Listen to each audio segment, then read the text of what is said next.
جلاله والكون عاد هداه عاد جلاله.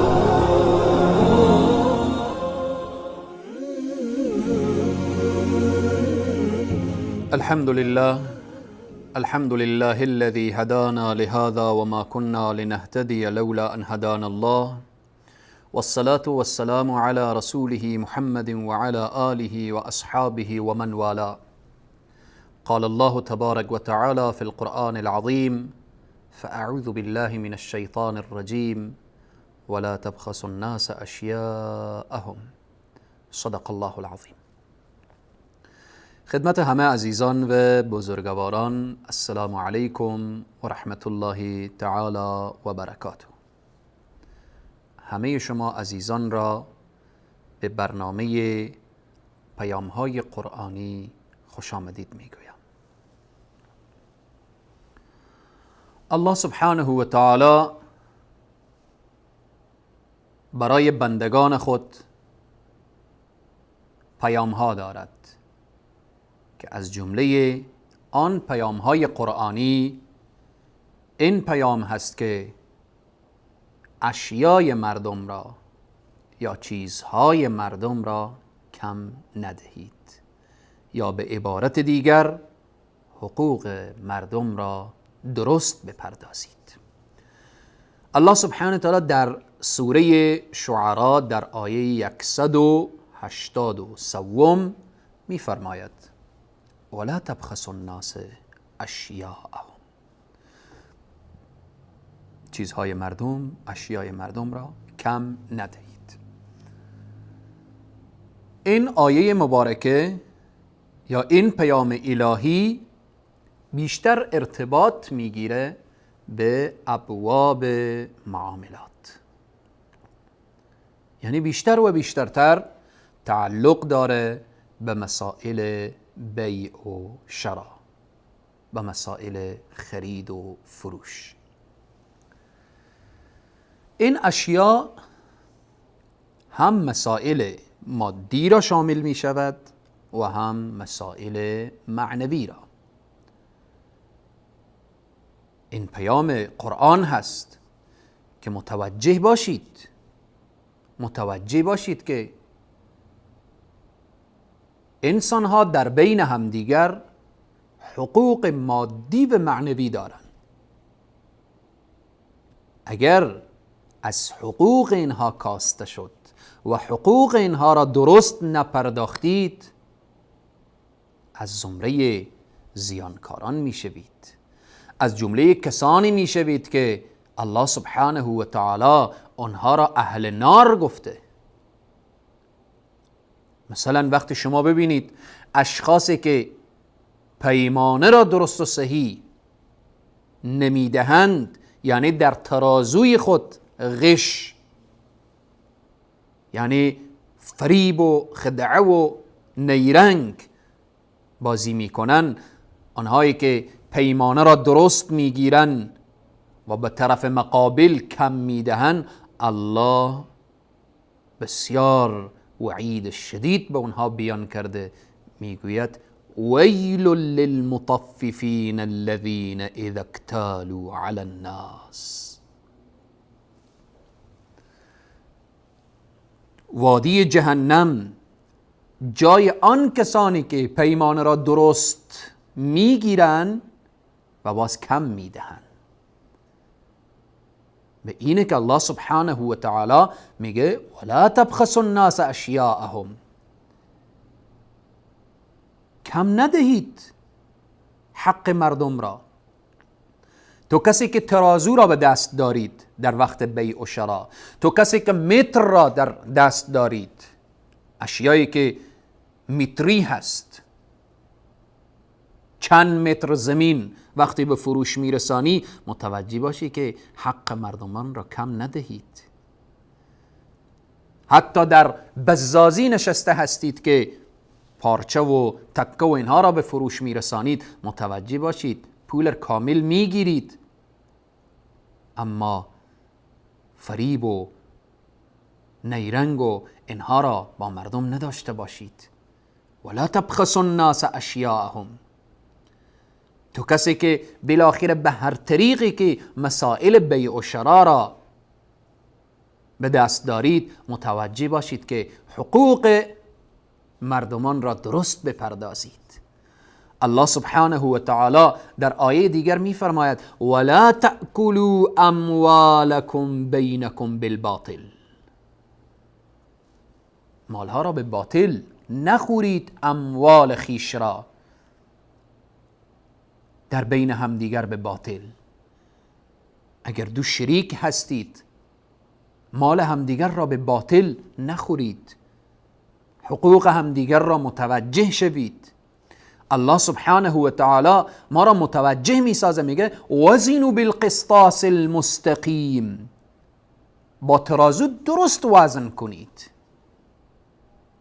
الله سبحانه و تعالی میخواه که جامعه اسلامی یک جامعه باشه که کاملا صلح و صفا و صمیمیت باشه.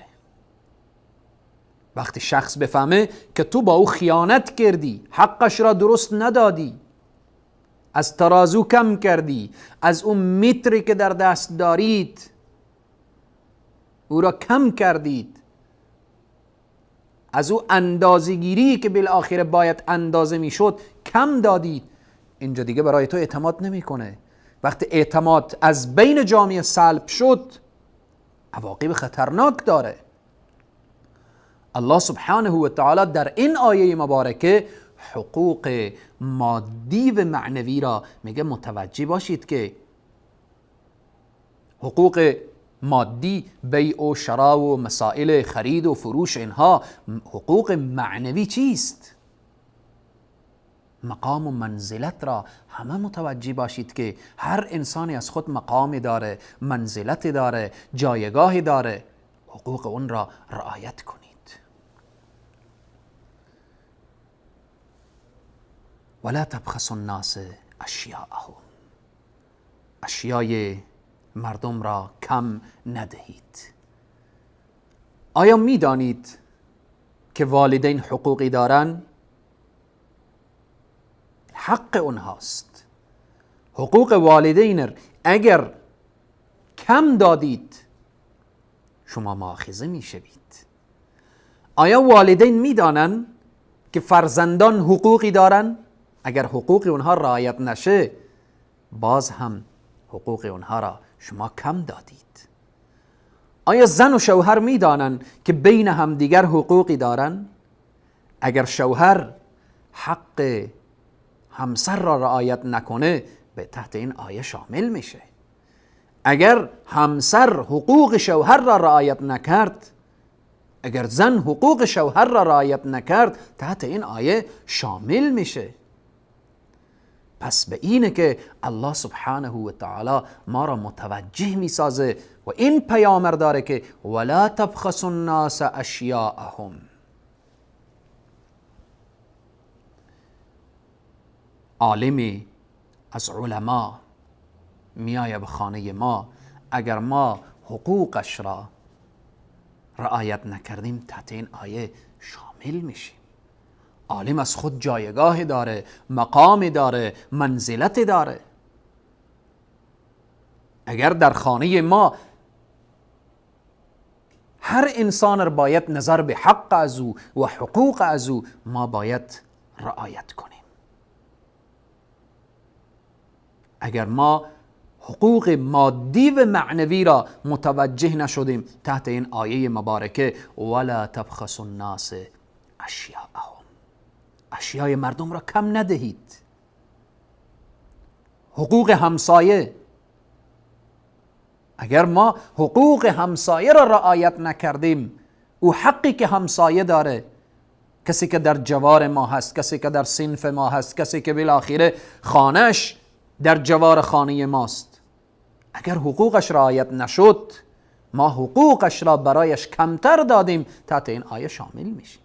حق مسلمان بر مسلمان. شما ببینید در قرآن کسی که با مال مسلمان دست درازی کنه و کسی که به آبروی مسلمان، به اموال مسلمان، به اموال الناس، به اعراض الناس. چی وعید شدید آمده؟ هر دو. ویل للمطففین،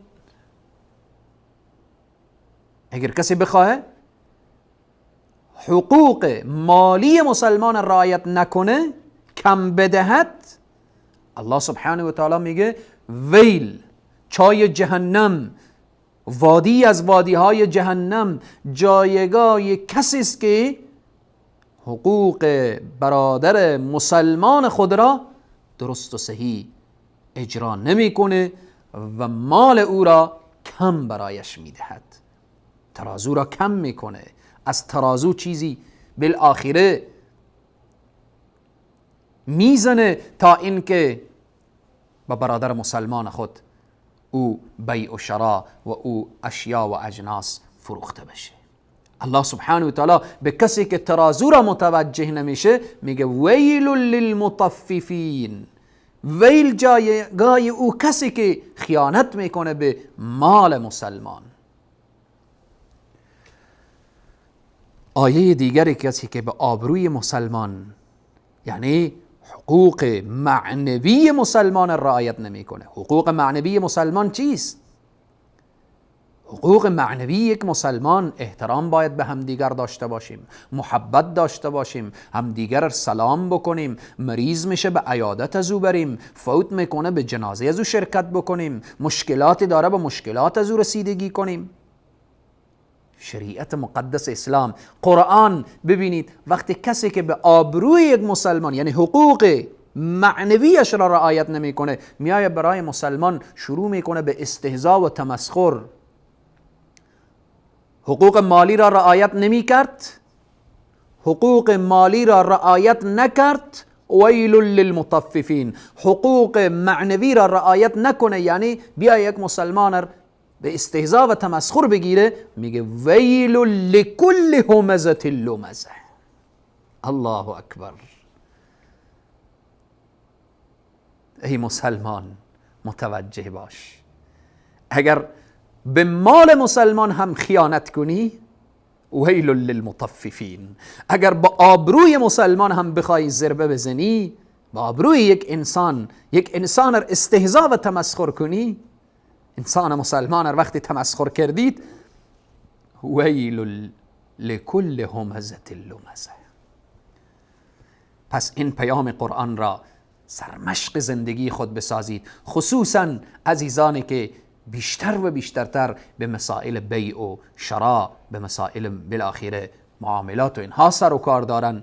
این را در فکر خود، در دکان خود، در مکتب خود، در دفتر خود این را بنویسید. ولا تبخسوا الناس اشیاءهم، اشیای مردم را کم ندهید، درست بپردازید. اگر به مال مسلمان خیانت کردید، ویل للمطففین، چای جهنم، وادی جهنم جای او انسانی که چشم خیانت به مال یک انسان مسلمان داره. اگر به آبروی مسلمان دست درازی کردید، ویل لکل همزة لمزه، چای جهنم از آن اون انسانی که برادر مسلمان خود را با چشمک و با لبک خود استهزاء و تمسخر میکنه. این پیام قرآن هست، این پیام الهی است. ولا تبخسوا الناس اشیاءهم، اشیای مردم را، چیزهای مردم را کم ندهید. تا برنامه بعد همه شما عزیزان و دوستان و بزرگواران را به خداوند کریم و رحیم می سپارم. شاد و موفق و سرفراز و سربلند دنیا و آخرت باشید. و السلام علیکم و رحمت الله تعالی و برکاته.